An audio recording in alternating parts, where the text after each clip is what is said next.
La déforestation. La déforestation amazonienne. Depuis 50 ans, 17% de la forêt amazonienne a été détruite. Plus particulièrement au sud et à l'est de la forêt, c'est 31 fronts de déforestation qui ont été recensés. En 2004, l'équivalent de la taille de la Belgique, 28 km² ont été abattus, 5000 km en 2015 et 8000 km en 2016. La consommation de viande et de céréales aggrave la déforestation. En 30 ans, la demande de viande a augmenté de 6 fois en Chine, qui est un grand importateur de viande brésilienne, et augmenté de 2,5 fois au Brésil. Pour nourrir ce bétail, on y cultive malheureusement du soja depuis 30 ans. Les cultures de soja représentaient en 2006 30% de la déforestation brésilienne, soit directement, soit parce qu'ils déplacent les productions bovines en zone forestière. Un tiers de la viande bovine vient du Brésil. Depuis, la culture du soja a été interdite sur des parcelles récemment déboisées. Mais maintenant, c'est au tour de l'huile de palme, en pleine expansion, qui menace les forêts. Pour traverser l'Amazonie, il y a aussi la construction de routes. Depuis 1960, pour faciliter l'exportation et les échanges commerciaux entre Pérou, Asie, Équateur et Bolivie, voici les routes qui ont été construites depuis 1960. La route Brasilia-Belém, la route transamazonienne en 1972, qui fait 4000 km, va de l'Atlantique à la frontière péruvienne. Cela pourrait faire d'éroder les sols, d'endommager les forêts et provoquer une menace pour les peuples indiens autochtones et leur colère.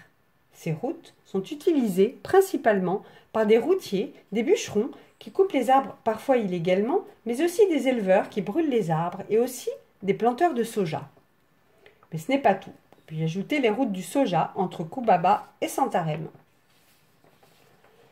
Une vingtaine d'autres routes sont en projet, notamment pour relier le bassin de l'Amazone et faciliter les exportations vers l'Asie et principalement la Chine.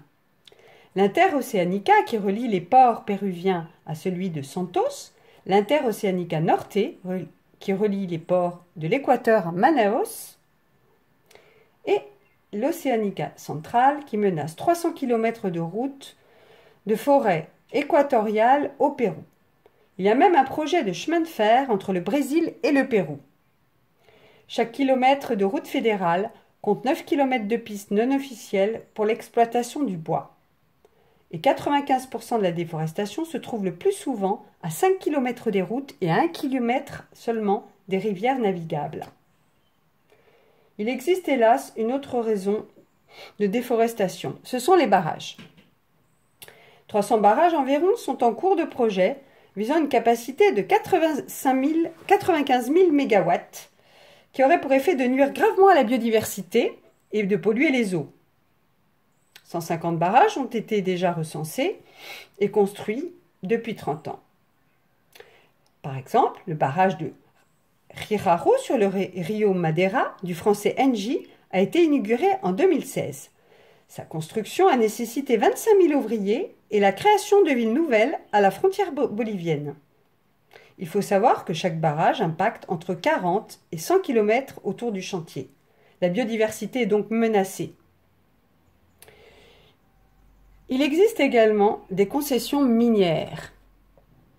300 concessions minières visent à extraire des terres rares telles que le fer, le bauxite, l'étain, le manganèse et l'or. Et malheureusement, cette extraction est très polluante. Une concession pétrolière également en Équateur, comme celle d'ITT, est située en plein parc national Yasuni, qui est très riche en biodiversité.